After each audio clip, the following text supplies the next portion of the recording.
Hi, I'm Betsy, come on in.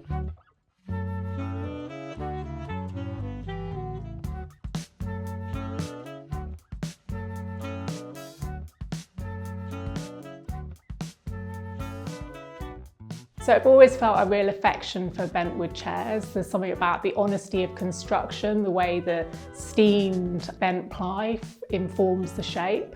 I purchased them in a warehouse sale.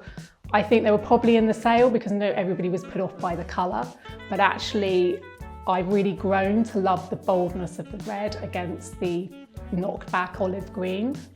These are my everyday chairs. They're really battered and old now, and I stand on them to kind of reach into cupboards, but there's something really inviting about them. I think they're really characterful and joyful. I use a lot of colour in my work, and quite often it isn't necessarily colour that I would naturally be drawn to. I'm really fascinated about the interaction of two colours, and when you put them together they so enhance each other that they become almost magical. It's not about whether you like or dislike colours, it's about how they interact with each other, what they do spatially to the architecture, and that's unique to every situation. I really enjoy this pink glow against the orange door.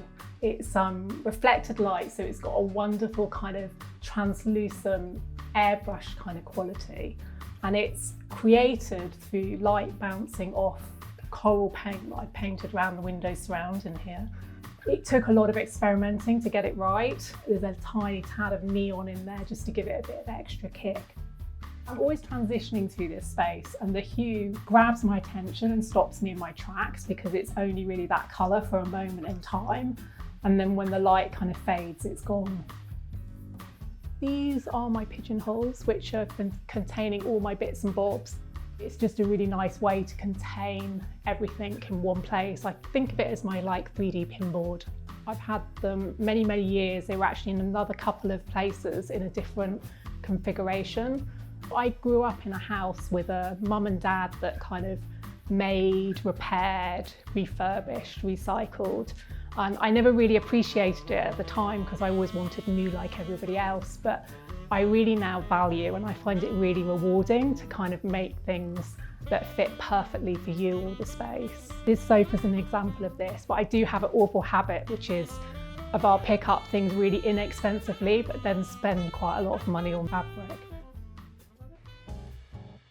I've always loved modernist architecture, and I guess that's a thread that you see in my collection of prints and objects.